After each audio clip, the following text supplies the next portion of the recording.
Hi guys, welcome to my YouTube channel. My name is Tessie. I'm so sorry I've been very busy with work, but today we'll be making this dress as you can see on the screen. So what you need is your Ankara fabric.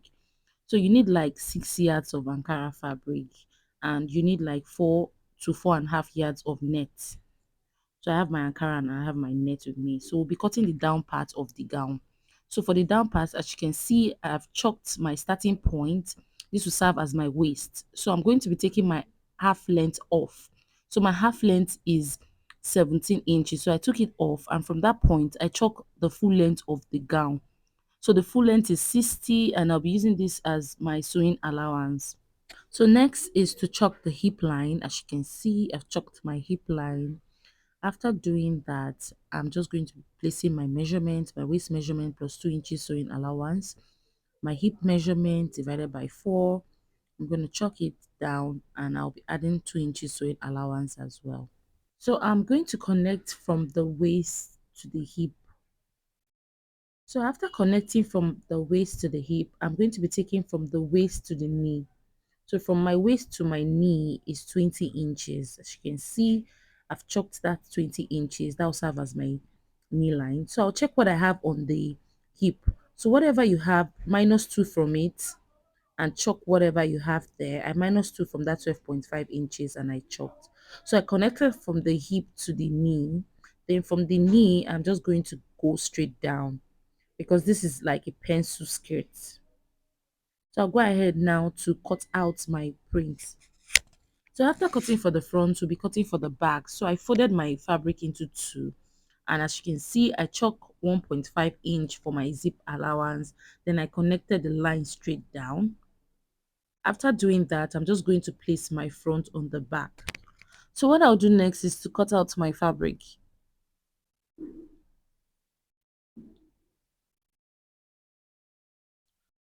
After cutting out my fabric, I notched the zip allowance area. So guys, this is what the down part of the gown looks like, as you can see. So guys, for the bustier, I've gone ahead to draft out my bustier. I have several videos on how to cut out a bustier, and I also have videos on how to perfectly pad a bustier. So I'll drop the link on the description box. As you can see, I just placed my fabric and I'll be running half an inch all the way down. I'll do the same thing for this part as well. I'm going to place it this way and run half an inch all the way down. After doing that, I'll do the same thing for the lining piece as well. So for the back, I'm going to be stitching the back. Before stitching the back, I'll take my dart. After taking the dart, I'm just going to place the lining on the main fabric and stitch half an inch all the way down. So guys, this is what the front part looks like. So what I'll do next is just place my fabric and my lining together. So go ahead, place the fabric and the lining this way. Then you run half an inch all the way down. After stitching, this is what it looks like. As you can see, I'm going to drop the link like I said so you could watch a proper video. So for the back, I folded my back, so this is what it looks like for the back as well. So guys, we are done with the bustier part. I'm just going to be joining it to the down part of the dress. So for the down part, that's the skirt part. I'm not adding a dart to my skirt. If you want to, you could add your dart, and after adding your dart, you're just going to be stitching by half an inch all the way down. After doing that, for the back as well, I'm just going to be placing the top parts on the down part of the gown. So I'll place and stitch half an inch all the way down.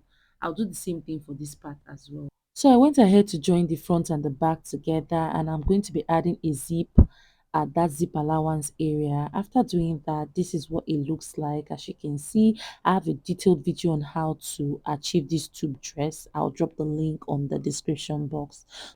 So after making the dress, you can decide to leave it as a tube, but I decided to put a tiny hand in mine. So what I have here is 2.5 inches wide.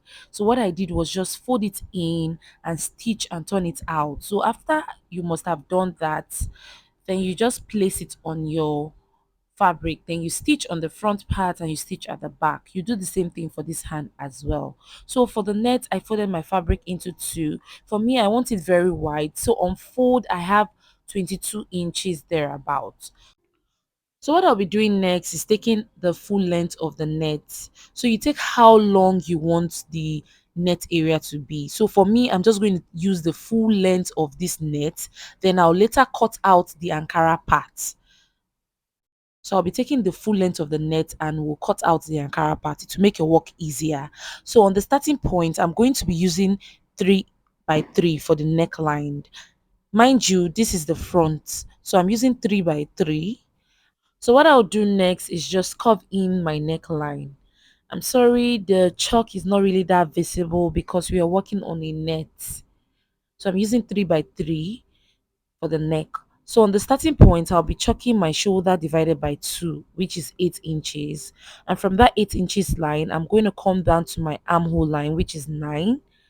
Then I'll go ahead now to connect my lines together. So after connecting my lines together, on that shoulder area, I'll be coming down by 1 inch for my shoulder slope.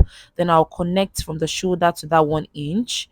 Then what I'll do next is check what I have on that chest line area. So I have 8 inches divided by 2 will give me 4. And on that line, I'll be coming in by half an inch. Then I'll curve in my armhole. So after doing that, on this chest line area, I'll be placing my bust divided by 4, which is 10 inches. Then I'll be adding extra 1.5 inches for ease and then 2 inches for my sewing allowance. So from that point, I'm just going to give it an A line straight down. So from that point, just give it an A line straight down.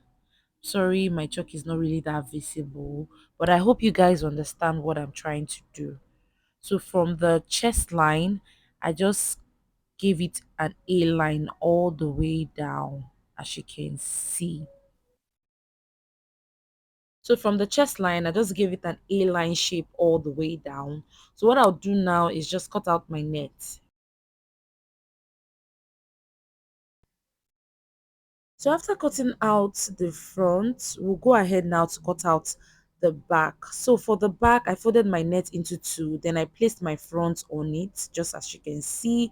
So on the neck area, I'm going to be coming in by 3, just the way we did for the front, but I'll come down by 2 inches for the back.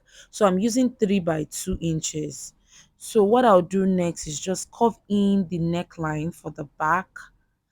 Then after doing that, I'll go ahead now to cut out my net.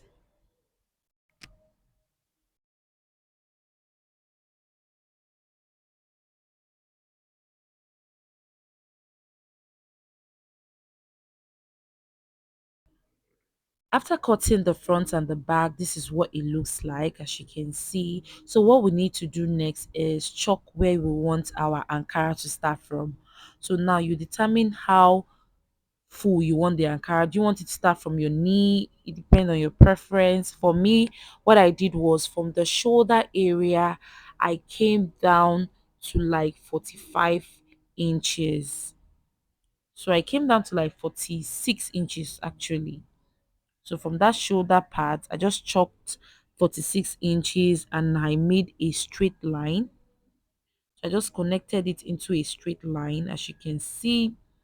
So let me just take the fabric up so that you guys can see what I'm doing. So after chalking that 46 inches, I'll be cutting my Ankara using this part of the net. I hope you understand. So I'll go ahead now to cut out the net. After doing that, this is what we have, as you can see, for the front and for the back. So for the Ankara, I folded my fabric into 4, as you can see, because I want to be cutting the front and the back part of the net. So what I did next was to place my net on my Ankara. The folded part of the net is on the folded part of the Ankara. After placing my net on my Ankara, I came down on that down area by 1.5 inches for folding and joining allowance. So what I'll do next is cut out the exact shape I have on the net on the Ankara. So after cutting it out, this is what it looks like. As you can see, we have 2 pieces of Ankara for both the front and the back. So what I'll do next is join my Ankara and my net together. So I'm just going to open it up this way. Then I'll place the net and the Ankara just like this and I'll stitch. I'll do the same thing for the back as well. So for the back, we are not adding a zip allowance at the back. So for me, I'm just going to open up that neck area to like 4 or 5 inches so that I can attach my button. So I'll just open it up a bit. So after doing that, this is what it looks like, as you can see. So what I'll do is just use my bias to turn the neckline. So I'll just place my bias, stitch and turn the neckline. I'll do the same thing for the front part. I'll be using my bias. After doing all of that, I'm going to show you guys what it looks like. So after using my bias, this is what it looks like for the back. I'm just going to add my button on this part. So for the front as well, I've used my bias, as you can see. So what I'll do is just place them together on that shoulder area, and I'll be stitching on the shoulder by 1/2 inch on both sides. Now for the sleeve, I folded my fabric into four. I'm cutting the two sleeve. So you determine how long you want the sleeve to be. So for me, I'm using like 27 inches. So what I did next was to connect the line straight down, as you can see. So next thing I did was just to use my free hand to cover out my armhole. So after covering it, I'm just cross-checking if I'm on the right track. Then after doing that, I just blended that line. The chalk is not really that visible. So after blending my line, this is what it looks like. From that point, I just went a line straight down. Just give it an A-line effect. So what I did next was to cut out my net. So after doing that, this is what it looks like. So now you determine where you want your Ankara to start from. So it depends on your choice. For me, from the starting point, I wanted my Ankara to start from somewhere like 14 inches. So that 14 inches line I chalked, I just connected it into a straight line. Then I went ahead to cut out the parts that I'm using for the Ankara. So I'll be using this part to cut out my fabric. So for it, I folded my fabric into two. Then I folded it into two again. I'll be cutting for the two sleeve. Then I took my net and I took the folded parts, placed it on the folded part of the Ankara, as you can see. And after doing that, I'll be cutting out the exact shape. On the down part of the Ankara, I left like 1/2 inch for joining allowance. So this is what it looks like. So what we'll do now is join the net and the Ankara together. So I'm just going to open it up, place them together, right side facing each other. Then I'll be stitching by 1/2 inch on both sides. After doing that, this is what it looks like. So I'll be adding the sleeve to the net. So I folded my sleeve into two and I notched the middle part of my sleeve. Then I place it at that shoulder area and I'll be stitching by 1/2 inch all the way down to the armhole. I'll do the same thing here all the way down to the armhole, and I'll do the same thing for the other part of the sleeve. So after stitching, this is what it looks like. What I'll do next is add the Ankara to the down part of the net. So I'll go ahead and add and show you guys. After doing that, this is what it looks like. As you can see, what I'll do next is just place them together. Then you can go ahead now to pin it down. After pinning, stitch 1 inch all the way down, and I'll do the same thing for this part as well. I'll stitch 1 inch all the way down and show you guys the end result. So guys, this is what it looks like. As you can see, the dress actually came out well. I really love it and I got a lot of compliments when I wore it to church. Hope this tutorial was easy. Please do not forget to subscribe to the channel, like this video, drop a comment, and you can make yours and send it to me on Instagram at @sewwithtess. See you guys in the next video. For now, I'll say bye.